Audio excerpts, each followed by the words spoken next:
Buenas tardes, bienvenidos. Muchas gracias al Café Comercial por acogernos. Soy Alicia Ares, editora de Cuadernos del Laberinto.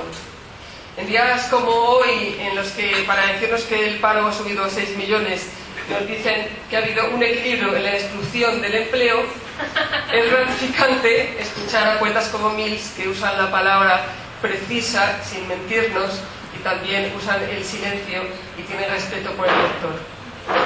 Hoy presento el tercer libro que Cuadernos del Laberinto ha tenido el placer de editar a Mills, y para ello contamos con Juan Cano Ballesta y Julio Santiago. Desde que conozco a Mills, siempre me he hablado con gran admiración de Juan Cano Ballesta, que es el autor del prólogo de La burbuja irisada. Este murciano realizó sus estudios de filología románica en Alemania. Se trasladó en 1965 a Estados Unidos y a partir de 1970 desempeñó los puestos de profesor asociado en Yale y en la Universidad de Boston, donde obtuvo la cátedra de propiedad. A partir de 1983 y hasta su jubilación en el 2001, fue titular de la cátedra de la Universidad de Virginia, centro en el que desempeñó algunos cargos de gestión como director del Departamento de Español, Italiano y Portugués y director de estudios graduados. Desde el 2001 fue profesor emérito de la Universidad de Virginia. Tras largos años de servicio en el exterior, continúa en Madrid sus actividades, mientras asiste y participa vivamente y con gran lucidez en numerosas universidades españolas y extranjeras, en encuentros de su especialidad en los que es considerado como un maestro y como un guía por los caminos de la comprensión del texto literario de primerísima categoría. La aportación de Juan Cano Ballesta a los estudios relacionados con Miguel Hernández es fundamental. Aquí queremos destacar los libros La poesía de Miguel Hernández y La imagen de Miguel Hernández. Un honor contar con su prólogo, con su sabiduría y su compañía esta noche.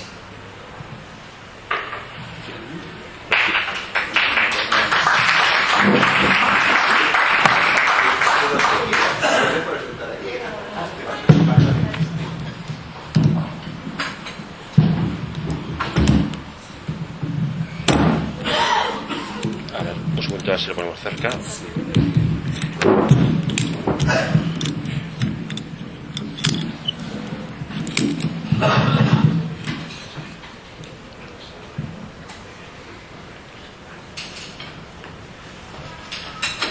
Bueno, en primer lugar quiero dar las gracias a Alicia por esta presentación en que ha resumido con tanta eficiencia los varios puntos de mi currículum y le doy las gracias también por su generosidad en ¿Cómo se oye?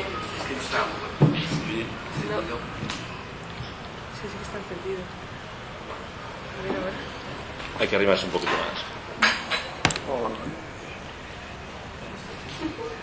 Tengo que comenzar. ¿Funciona esto? Pues si no, quítenlo.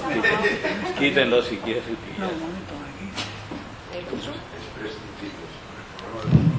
Eso es. Ya está.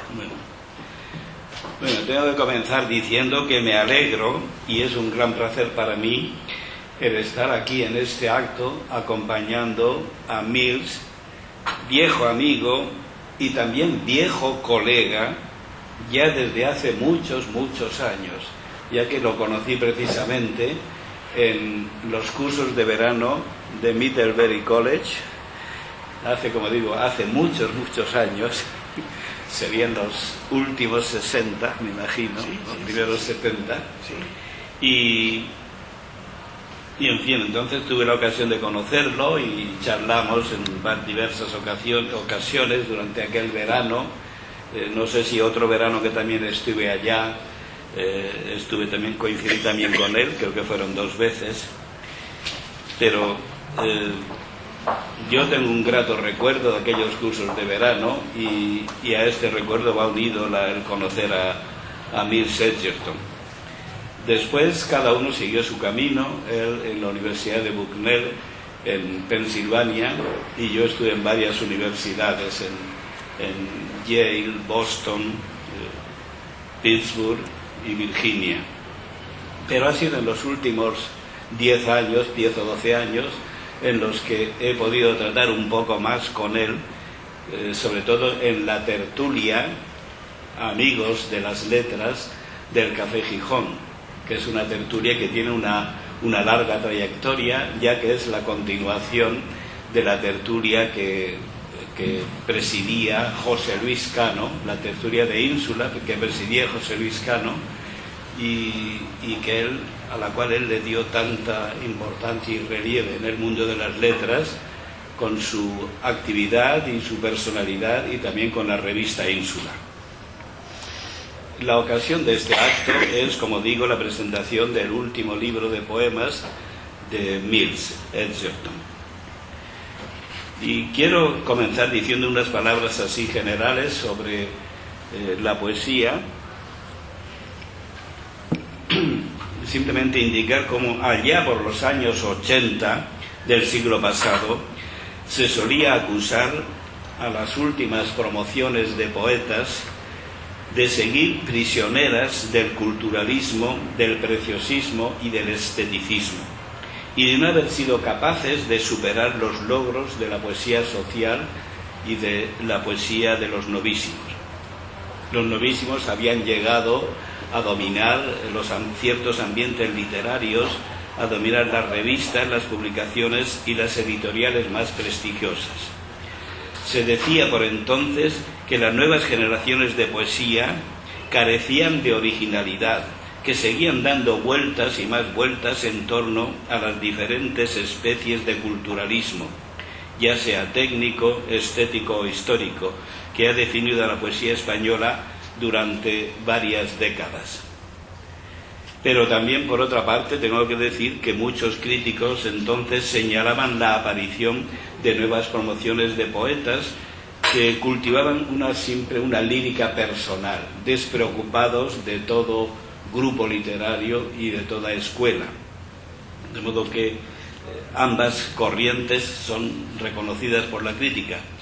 Yo diría que entre estos poetas independientes habría que afiliar a Mills Edgerton, que no es socio de ningún club literario ni se ascribe a ninguna tendencia de las muchas que pululaban por los ambientes literarios de los años 80 o 90. Bueno, digo esto de los años 80 o 90 porque son los años en que yo veo en la poesía española algunas escuelas o tendencias o grupos a los cuales se acerca la poesía de Mills, que no sé si él está de acuerdo o él se considera miembro de ellos o por lo menos simpatiza con ellos o simplemente es una coincidencia. La personalidad y figura de Mills Edgerton sorprende por su extrema originalidad y variedad de facetas. Profesor universitario en Bucknell University, en Louisburg, Pensilvania, es un lingüista distinguido con numerosas publicaciones y libros en el campo de la lingüística y conocedor del gran número de lenguas, inglés, francés, español, alemán, italiano, además de estar aprendiendo chino en el momento presente. Después de su jubilación dedica con entusiasmo tiempo y energías a la creación poética, publicando libros de poesía en francés y en español. Escribe una poesía que revela con frecuencia la percepción simbólica de los más comunes y mínimos acontecimientos de la existencia humana, de la existencia diaria. Estos, cualesquiera que sean, le inspiran las reflexiones más novedosas, siempre agudas y a veces irónicas, sobre el sentido y los azares de la existencia humana. El poeta, que se mueve en las cercanías de la llamada poética del silencio, trata de desvelar los secretos de la palabra meditativa, creando asombrosos poemas breves y fragmentos chispeantes.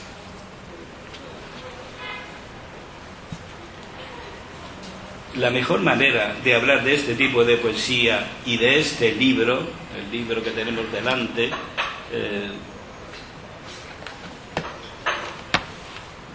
La burbuja irisada, sería comenzar leyendo el primer poema que tienen ustedes ahí, vamos, que tengan el libro.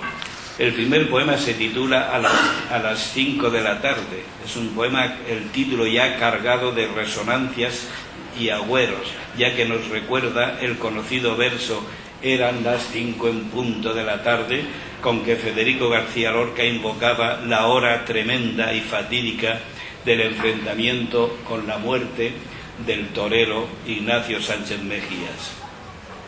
El poeta en este poema comienza entregado al placer epicúreo y a la refinada degustación de una copa de champán que con su irisada efervescencia invita a emprender el vuelo hacia un mundo de ilusiones, pero que pronto pasa a una severa meditación e interpretación de la profunda realidad de la vida. Mills cree estar degustando con fruición la burbuja irisada de la vida, pero choca de inmediato con el brutal desengaño de que ésta pronto se pincha. Una copa de champán, dice el poema. La imaginación, alicaída, levanta el vuelo. Recuerdo que alegre corrí riéndome para tocar la burbuja irisada de la vida. Se me pinchó. En este mundo de memorias y sueños tropieza el poeta con numerosos momentos maravillosos y recuerdos imborrables. Por ejemplo, en un poema dice: una botella de champán vacía, testigo mudo de nuestro primer beso. El champán es uno de los temas o una de las metáforas que él utiliza con mucha frecuencia para darle sentido a ciertos momentos de la existencia. El poeta está fascinado por el brillo y el colorido de las chispeantes burbujas del champán, pero que están siempre a punto de reventar. Dada esta atmósfera misteriosa y un tanto desolada hacia la que el poeta va arrastrando al lector, cualquier expresión, incluso la más vulgar y cotidiana, se convierte en símbolo de la existencia amenazada o la brevedad de la misma. Nos sorprende a veces algún poema, alguno muy sencillo, muy simple. Puede haber un poema más simple e inocente que este, que está en la página 120, dice: llegué ayer, me voy mañana. Pues bien, en el ambiente desencantado que se ha ido creando verso tras verso en este libro, viene a cobrar un sentido metafísico sobre la brevedad implacable y la efímera de la existencia. Expresiones coloquiales, corrientes de la vida diaria, como la hora de llegada o la última parada, se cargan de oscuros presentimientos y la vida misma es un agujero negro. Todos conocemos este concepto, donde dice: mis sueños han sido engullidos. Los poemas de este libro parten del desaliento y están impregnados de un claro sentimiento de escepticismo. Hablan de un mundo en decadencia, de lo difícil de la felicidad, del envejecimiento y la enfermedad como estadio final, del bolígrafo de un anciano, símbolo de su vida, a la que, dice, se le ha acabado la tinta.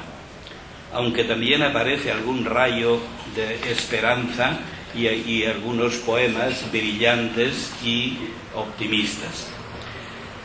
De modo que el poeta también sabe a veces afinar sus sentidos y lucir una exquisita sensibilidad para describir las delicadas sensaciones y embriagadores perfumes que disfrutan en una visita al Palacio del Amor.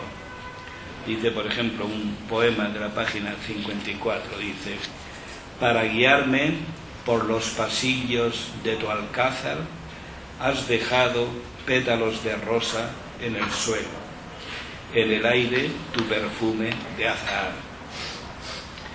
El poeta recuerda con nostalgia momentos inolvidables del pasado, un único beso escuchando las bellas melodías de Liszt, pero vive más bien una filosofía del desengaño que, por otra parte, y curiosamente, él acepta cuando dice: aquí estoy entre ángeles caídos y muy a gusto. Consideraciones tristes e intensos temores invaden el tejido poético y desnudan el alma de quien podría ser una persona de avanzada edad si caemos en la trampa de dar al libro una interpretación autobiográfica.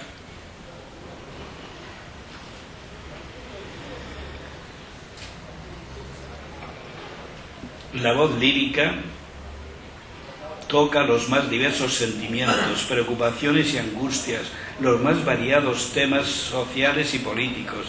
La injusticia y la desigualdad hieren la sensibilidad del poeta, que simplemente las denuncia ante el lector. Tiene un poemita también que dice: tú en tu yate, en las islas del Adriático, yo contando los céntimos en el capravo de al lado. Hay una clara conciencia de la distancia que separa a ricos y pobres, a los que disfrutan de la abundancia y los necesitados. A veces lo expresa de un modo tangencial, como en un poema titulado Un fajo de billetes, en que también se denuncia indirectamente la corrupción y la evasión de impuestos.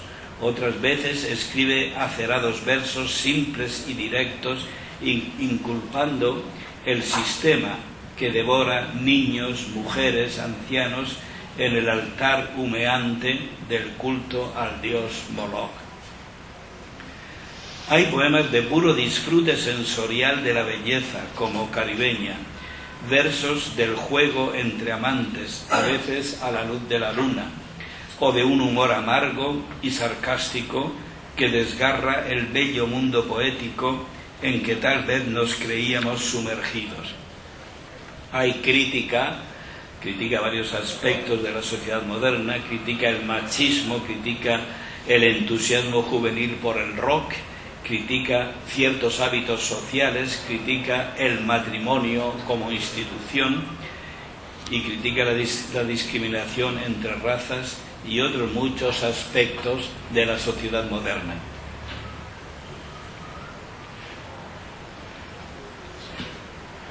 Miles Edgerton, como profesional del hispanismo y destacado editor durante décadas, se ha movido en ambientes muy ligados a las letras hispánicas y además desde hace medio siglo viene pasando largas temporadas en la península.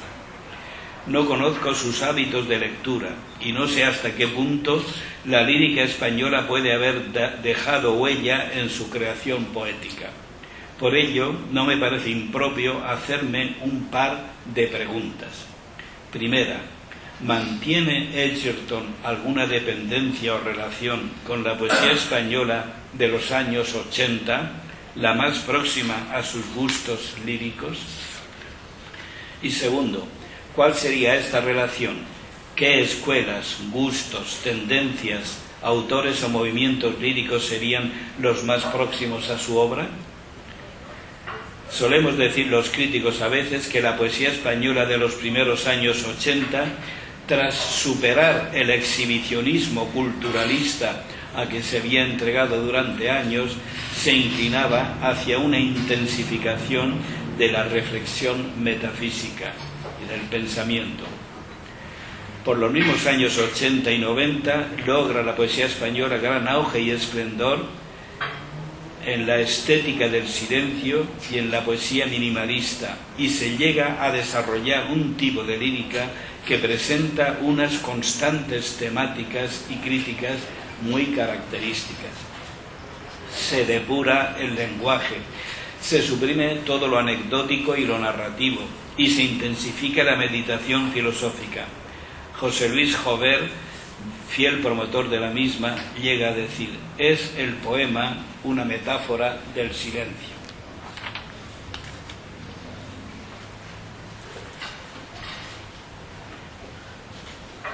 En estas corrientes se apuesta por la brevedad. Poetas jóvenes y otros prestigiosos y de avanzada edad como Jorge Guillén exaltan el haiku japonés como inspirador del poema breve.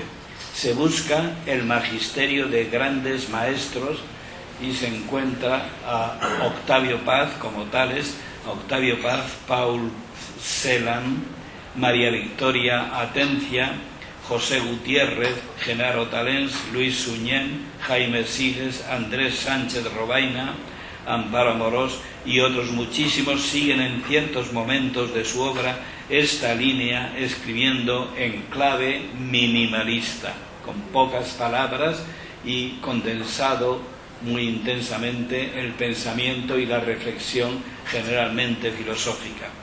Sería imposible nombrarlos a todos. Quiero nombrar a una que publicó varios libros en los años 90, Ada Salas, publica Variaciones en Blanco, 1994, y La Sed, en 1997, donde proyecta ricas sensaciones y gran intensidad emocional con un mínimo de recursos verbales. Existen varias tendencias de aquellos años que podrían servir para tratar de situar la poesía de Mills Edgerton. El conceptualismo, el minimalismo, en el cual ciertamente está la poesía metafísica, poesía de reflexión sobre la vida, sobre la existencia, la poesía esencialista, etcétera. Son escuelas o tendencias que se han dado en la poesía española y a las cuales se parecen, en cierto modo, ciertos aspectos de la poesía de Mills. En todo caso, tenemos que decir que el autor del presente libro cultiva una poesía de gran economía lingüística, tiende a la brevedad, busca la elisión, la sugerencia, el verso breve y los espacios blancos, mientras que evita todo exceso retórico, todo exceso decorativo o ornamental, como reacción ante la palabrería de ciertos movimientos, como los novísimos o del neosurrealismo, que también gustaba del verso largo y los encadenamientos sintácticos. Mills Edgerton cultiva una poesía densa y contenida, recurriendo a un mínimo de recursos verbales para expresar su propio sentir y su filosofía de la existencia, su meditación sobre el mundo y sobre su entorno humano. Mills habla siempre de temas esenciales a la vida humana. Habla de la vida, la muerte, la soledad, la amistad, el dolor, las relaciones sociales, el amor, la enfermedad, etcétera, etcétera, etcétera. Son temas esenciales sobre los cuales piensa y reflexiona el poeta en sus brevísimos poemas. Como resultado nos ofrece este hermoso libro de poemas que merece toda nuestra atención. Sirvan estas palabras como invitación a la lectura de estos versos tan profundos y tan sugestivos con que nos regala el poeta Mills Edgerton.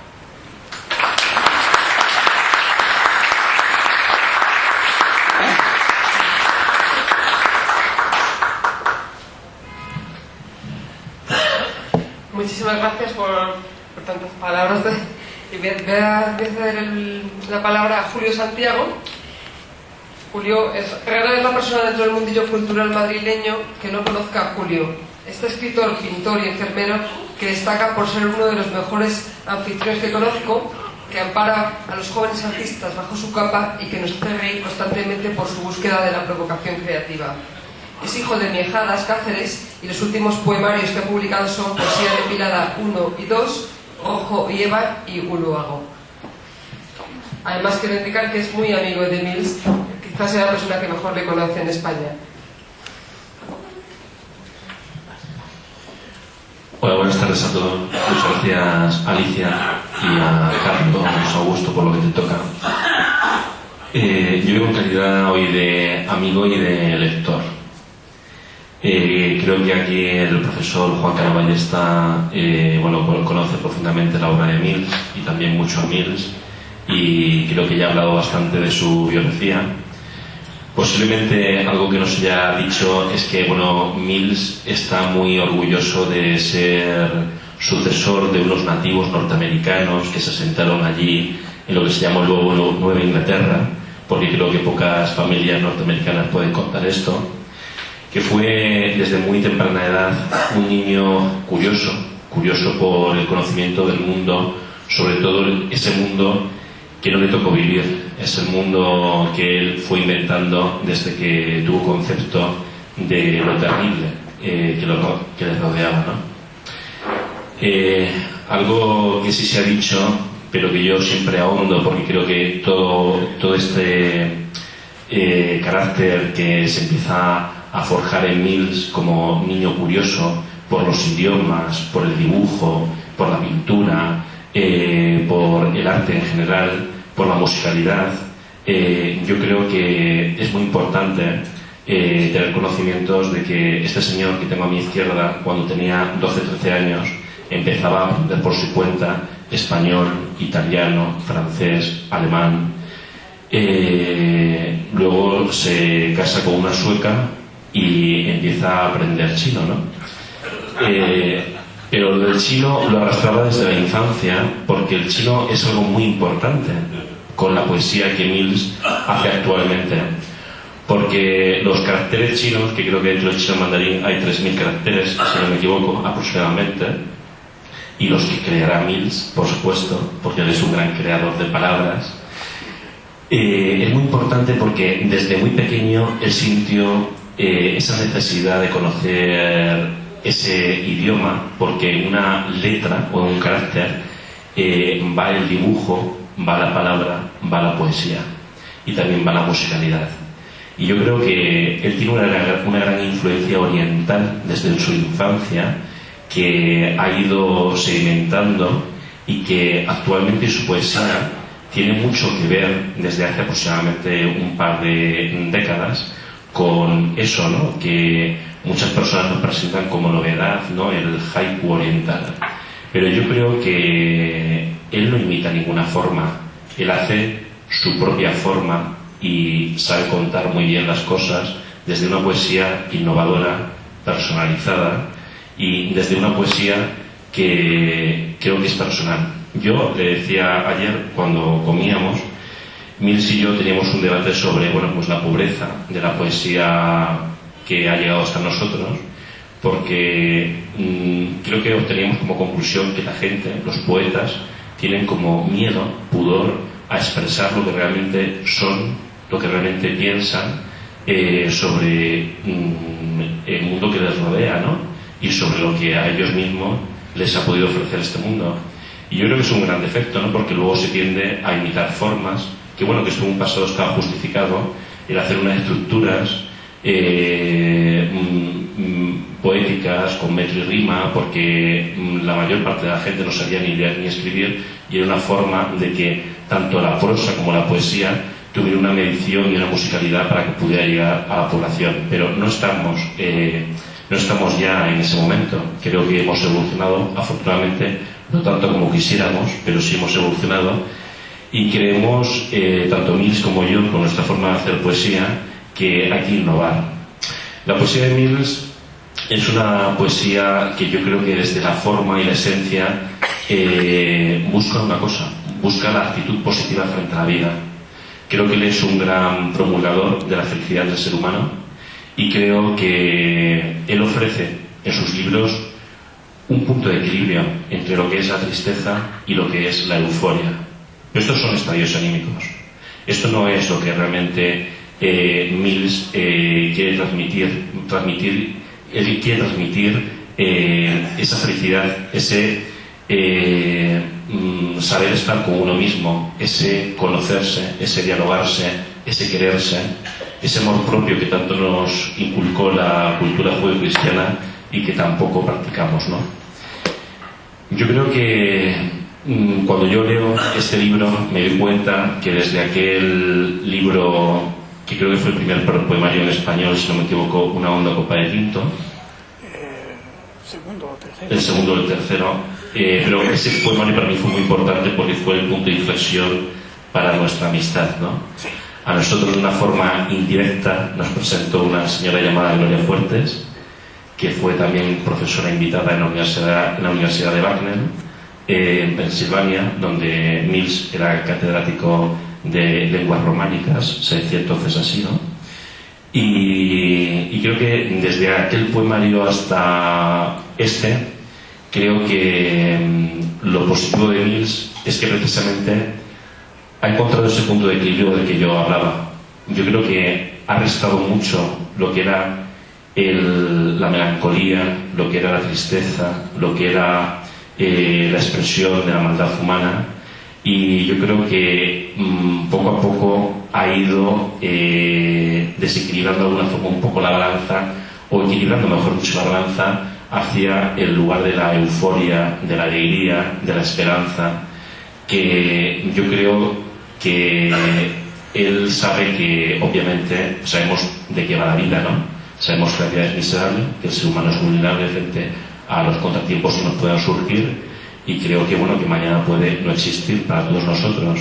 Pero Mills, lo que le distingue de otros poetas y de otras personas de su edad es que tiene ilusión, tiene proyectos, tiene objetivos, y que cree en que mañana va a existir, y cree en la existencia de la luz al final del túnel, porque parece ser que la luz del túnel en este libro parpadea, ¿no?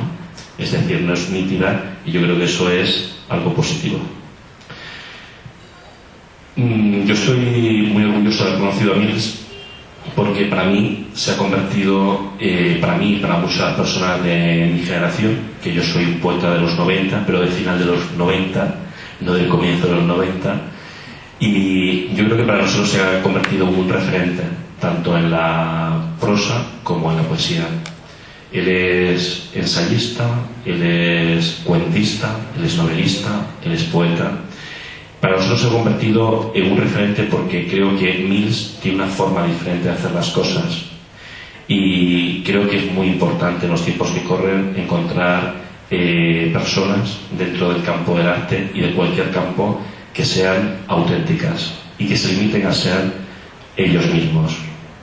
Yo creo que esto actualmente se vende caro, y creo que Mills nos ofrece gratuitamente. Yo únicamente les puedo animar ya a que ustedes lean el libro. Espero que la pompa de la ilusión no se les explote demasiado pronto, y espero que la luz al fondo del túnel para todos ustedes también parpadee cada día más, incluso que se apague temporalmente. Muchas gracias, y les dejo con Mill Fox Edgerton.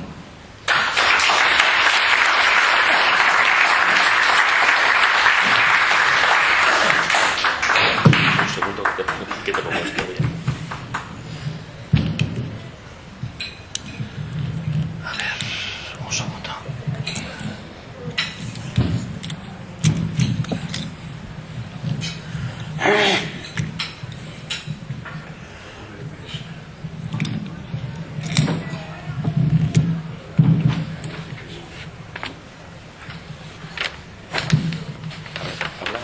Bueno, en primer lugar, yo me encuentro en este momento en una situación extraordinaria para un escritor. No encuentro... Un segundo, Mills, que hay que arrimarse un poco más.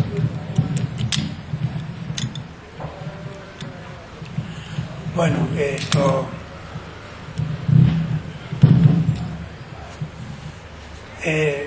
decía que me encuentro en este momento en una situación totalmente excepcional para cualquier escritor.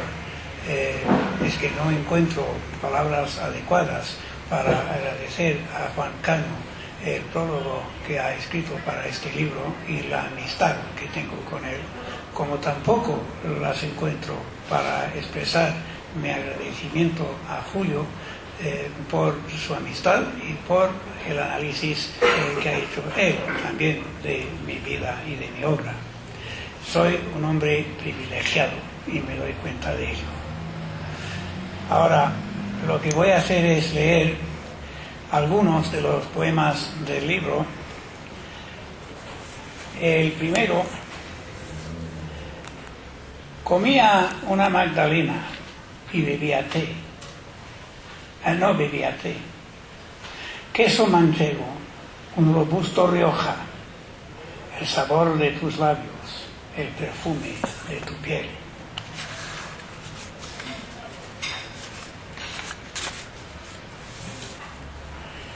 caribeña, rítmicas caderas, pechos tropicales, mirada de sultana venida menos, hablas español con acento pagano. En la apertura del nuevo supermercado me tocó el gran premio, 16 rollos de papel higiénico.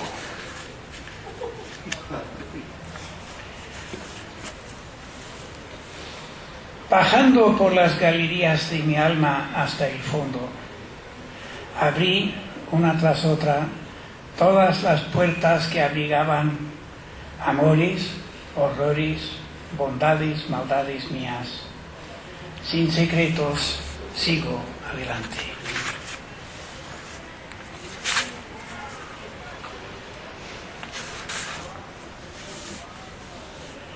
Sísifo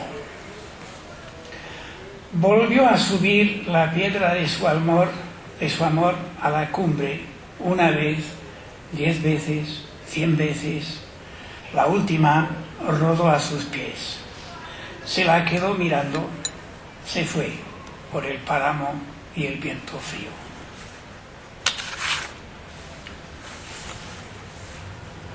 A la mañana siguiente, en la callada cocina, había una manzana mordida.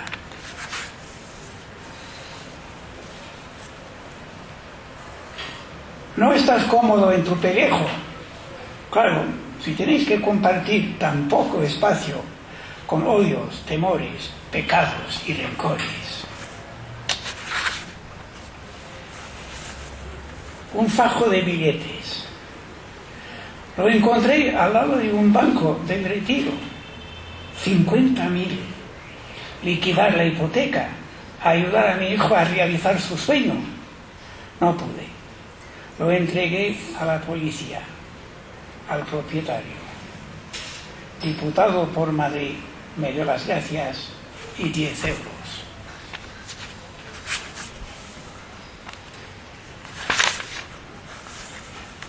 Tu cara es adhesiva. Te la vuelves a poner cada mañana. Quisiera entrar al alba en tu alcoba para ver quién eres de verdad.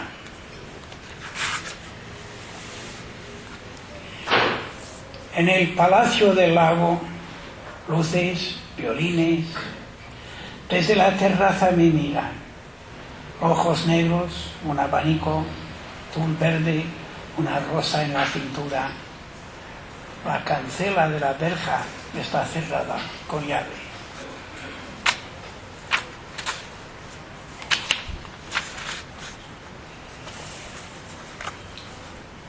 Conversación con mi abuela. ¡Ay, hijo! ¿Cuánto quieren a tu padre? Ah, tomaba el té con Matilde en el bar de abajo. En la barra alguien dijo: Rafa es un grandísimo hijo de poeta.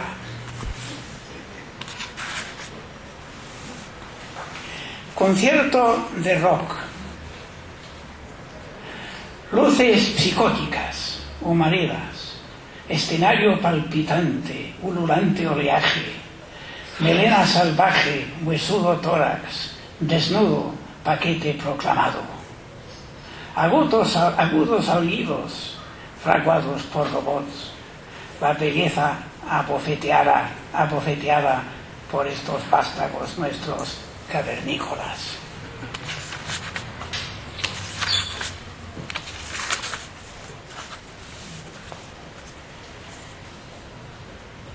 Sentado en esta terraza de café, siento réplicas de un lejano terremoto. Como en todos los momentos dramáticos de mi vida, es tan solo el metro que pasa por debajo de mi silla.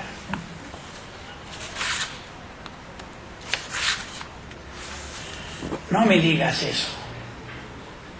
No me digas que todo fue una mala broma. No te rías de mí que creí que lo que decías era plata de ley.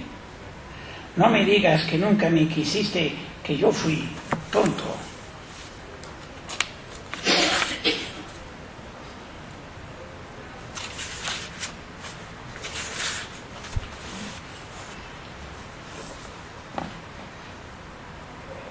tras una visita a una exposición de pintura abstracta.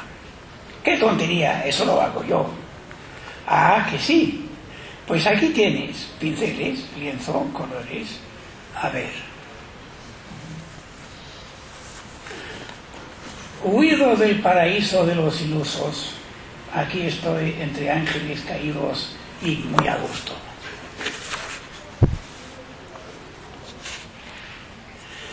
Te echo de menos. Los años iluminados en que fuimos alegres cómplices, nuestras cabezas hirviendo al unísono, los corazones galopando a dúo, entendiéndonos a media palabra, sacando adelante un sueño tras otro. Te has ido en busca de tu sino y yo te echo de menos.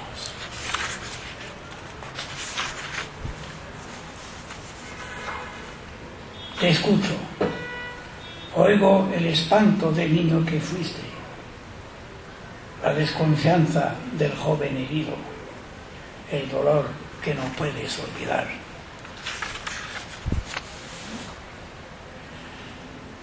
Cuando tú te marchaste, se me agrió el vino. Confucio dijo, más vale cabreado que cabrón, mirado que mirón, comilón que glorión. Alzheimer. En tu cabeza las luces están apagadas. Tu alma aletea en la negrura dejada de la mano de Dios. Bebe de este vino. Unamos tus tinieblas a las mías.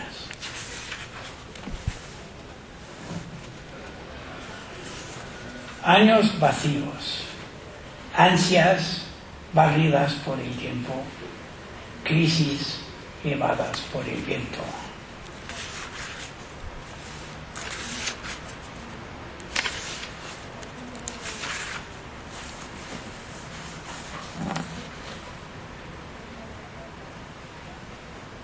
El palacio de Jacarandá. En el patio, bajo la cornisa roída, departiendo con sus antepasados, la marquesa tomaba el té. Gato madrileño. Un salto desde la terraza hasta los techos. Te vas en busca de gata en celo.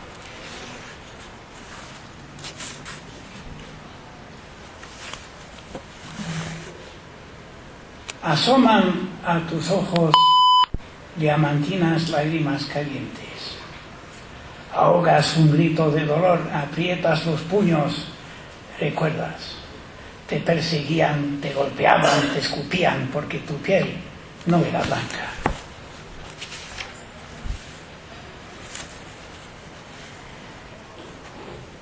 Milagro de la medicina moderna. Prótesis en las rodillas y las caderas. Diálisis 3 veces a la semana.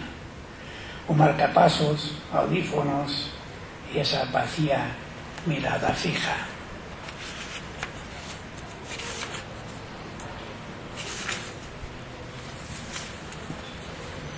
Amigos del alma, en mi pecho un peso nocturno por las heridas que se destilan en el tuyo.